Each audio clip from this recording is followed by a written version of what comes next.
Assalamualaikum warahmatullahi wabarakatuh. Saya Iskandar Zulkarnain Matondang akan mengampu mata kuliah perpajakan selama 1 semester ke depan. Di mana pertemuan pertama ini kita langsung membahas tentang perpajakan. Pajak.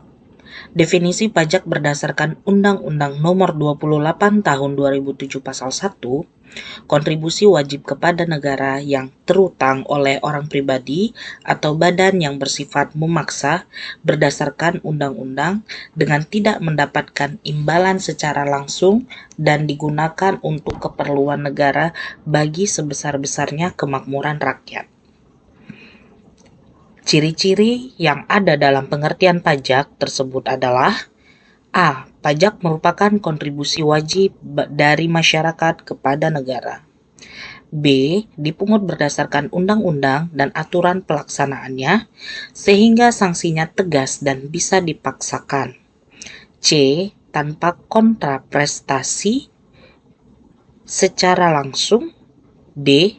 Dipungut oleh pemerintah pusat atau negara maupun oleh pemerintah daerah, yaitu provinsi ataupun kabupaten kota. E. Digunakan untuk membiayai pelaksanaan pemerintahan kemakmuran masyarakat.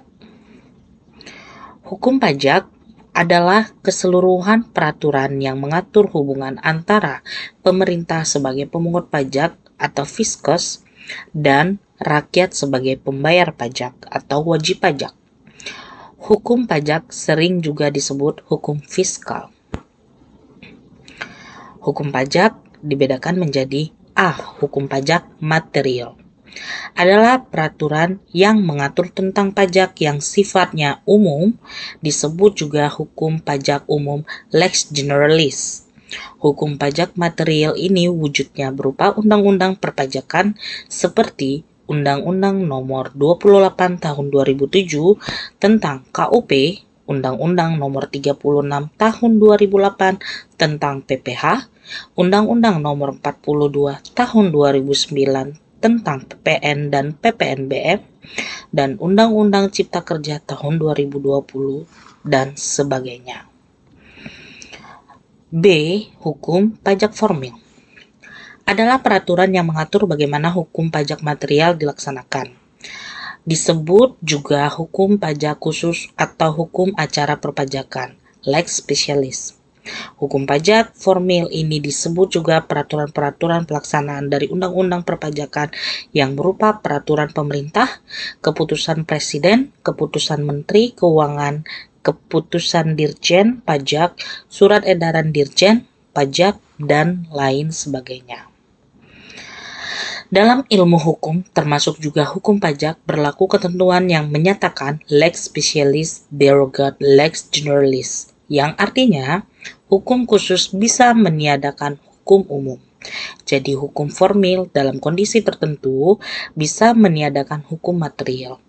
Dengan demikian, untuk bisa memahami pajak dan menerapkan dengan benar, tentunya kita harus memahami undang-undang perpajakan dan yang lebih teknis adalah peraturan pelaksanaannya. Adapun penggolongan pajak, banyak sekali jenis pajak yang kita hadapi. Namun secara garis besar, pajak dapat dikelompokkan sebagai berikut, yaitu pajak pusat, pajak negara. Pajak ini dipungut oleh pemerintah pusat atau negara sehingga hasilnya masuk ke kas negara. Dasarnya undang-undang dan peraturan pelaksanaannya. Pengelolaannya adalah Direktorat Jenderal Pajak dan Direktorat Jenderal Bea Cukai dan dipungut dengan sistem pemungutan self-assessment. Contoh pajak pusat yaitu PPh, pajak penghasilan, PPN dan PPNBM, pajak pertambahan nilai dan pajak penjualan atas barang mewah, serta bea materai. Untuk pajak daerah, pajak ini dipungut oleh pemerintah daerah, provinsi, kabupaten, kota, sehingga hasilnya masuk ke kas daerah. Dasarnya, undang-undang dan pelaksanaannya diatur dalam peraturan daerah. Pengelolaannya oleh Dinas Pendapatan Daerah. Sistem pemungutannya Official Assessment System dan Withholding System. Contoh pajak daerah, pajak provinsi, pajak kendaraan bermotor dan kendaraan di atas air atau PKB KAA, bea balik nama kendaraan bermotor dan kendaraan di atas air BBNKB KAA, pajak bahan bakar kendaraan bermotor PBBKB, pajak pengambilan dan pemanfaatan air bawah tanah dan air permukaan P3BT dan AP, dan pajak rokok. Untuk pajak kabupaten kota, pajak hotel, pajak restoran, pajak hiburan, pajak reklame, pajak penerangan jalan, pajak mineral bukan logam dan batuan, pajak parkir, dan masih banyak lainnya. Dan itu terhitung mulai 1 Januari 2011, jenis pajak BPHTB dikelola oleh pemerintah daerah, PBB sektor perdesaan dan perkotaan dikelola oleh pemerintah daerah paling lambat 31 Desember 2013. Hal ini sesuai dengan amanat Undang-Undang Nomor 28 Tahun 2009 tentang pajak daerah dan retribusi daerah. Selain pajak daerah tersebut, pemerintah kabupaten kota juga berwenang memungut retribusi serupa dengan pajak. Namun bedanya terletak pada kontraprestasinya yang bisa dinikmati langsung oleh si pembayar retribusi. Contoh retribusi antara lain, retribusi pelayanan kesehatan, pelayanan pasar, pengujian kendaraan bermotor, retribusi IMB, retribusi izin trayek, retribusi tempat khusus parkir, dan sebagainya. Sistem pemungutan pajak. Sistem pemungutan pajak di Indonesia ada 3. Bank persepsi, yaitu Self-Assessment System. Sistem ini digunakan dalam memungut pajak pusat atau pajak negara. Arti dari sistem ini adalah wajib pajak diberi kepercayaan untuk menghitung sendiri, memperhitungkan sendiri, menyetor dan melaporkan sendiri kewajiban pajaknya, atau disebut 4M. Sistem ini tercermin dalam perhitungan PPh di akhir tahun. Keberhasilan sistem ini sangat tergantung dari kesadaran masyarakat, kejelasan undang-undang, dan profesionalisme aparat. Official Assessment System, sistem ini masih digunakan dalam memungut pajak daerah. Dalam sistem ini, yang menentukan besarnya pajak adalah aparat pajak atau Fiskes. Wajib pajak pasif. Keberhasilan sistem ini sangat tergantung dari keaktifan dan profesionalisme aparat Fiskes. Withholding System. Sistem ini masih digunakan dalam pemungutan pajak pusat maupun pajak daerah. Pengertian sistem ini adalah dalam pemungutan dan penyetoran pajak pemerintah Fiskes melibatkan wajib pajak yang lain.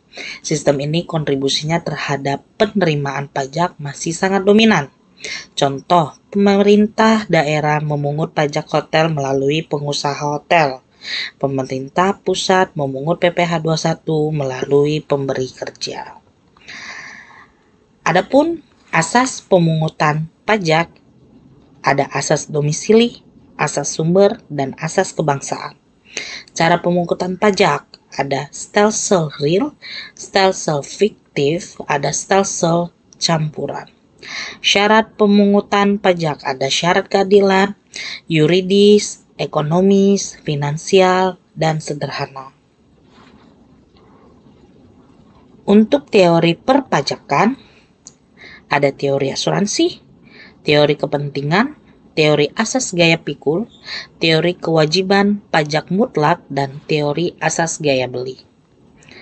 Adapun disebut sering dengan the 4R, fungsi pajak yang dipungut negara yaitu revenue, redistribution, repricing, and representation. Nah, wajib pajak adalah orang pribadi atau badan meliputi pembayaran pajak, pemotongan pajak, dan pemungutan pajak. yang mempunyai hak dan kewajiban perpajakan sesuai dengan ketentuan peraturan perundang-undangan perpajakan. Badan adalah sekumpulan orang dan atau modal yang merupakan kesatuan baik yang melakukan usaha maupun yang tidak melakukan usaha yang meliputi perseroan terbatas, perseroan komanditer, perseroan lainnya, badan usaha milik negara atau daerah dengan nama dan dalam bentuk apapun, firma, kongsi, koperasi, dana pensiun, persekutuan, perkumpulan, yayasan, organisasi massa, organisasi sosial politik, atau organisasi yang sejenis, lembaga, bentuk usaha tetap, dan bentuk badan lainnya termasuk kontrak investasi, kolektif, dan bentuk usaha tetap. Pengusaha adalah orang pribadi atau badan dalam bentuk apapun yang dalam kegiatan usaha atau pekerjaannya menghasilkan barang, mengimpor barang, mengekspor barang, melakukan usaha perdagangan, memanfaatkan barang tidak berwujud di luar daerah pabean, melakukan usaha jasa atau memanfaatkan jasa dari luar daerah pabean. Pengusaha kena pajak atau PKP adalah pengusaha yang melakukan penyerahan barang kena pajak dan atau penyerahan jasa kena pajak yang dikenai pajak berdasarkan Undang-Undang Pajak Pertambahan Nilai 1984 dan perubahannya terakhir dengan Undang-Undang Nomor 42 Tahun 2009. Nomor pokok wajib pajak adalah nomor yang diberikan kepada wajib pajak sebagai sarana dalam administrasi perpajakan yang dipergunakan sebagai tanda pengenal diri atau identitas wajib pajak dalam melaksanakan hak dan kewajiban perpajakannya. Surat pemberitahuan atau SPT adalah surat yang oleh wajib pajak digunakan untuk melaporkan penghitungan pajak dan atau pembayaran pajak, objek pajak dan atau bukan objek pajak dan atau harta dan kewajiban menurut ketentuan peraturan perundang-undangan perpajakan. Surat pemberitahuan massa atau SPT massa adalah surat pemberitahuan untuk suatu masa pajak. Sedangkan surat pemberitahuan tahunan atau SPT tahunan adalah surat pemberitahuan untuk suatu tahun pajak atau bagian tahun pajak. Nah, ini adalah contoh sudah memiliki NPWP. Bahkan pedagang golongan usaha kecil pun sudah memiliki NPWP seperti mie ayam ini. Kewajiban NPWP yaitu subjek pajak memenuhi syarat subjektif dan objektif penghasilan di atas PTKP mulai usaha dan SK bendaharawan, mendaftar NPWP, kalau ya maka dapat kartu NPWP, kalau tidak maka NPWP jabatan. Nah, sekian, terima kasih. Ini adalah pertemuan pertama kita dan untuk semuanya mudah-mudahan diberikan kesehatan dan bisa bertemu di pertemuan berikutnya. Sampai jumpa. Bye-bye. Wassalamualaikum warahmatullahi wabarakatuh.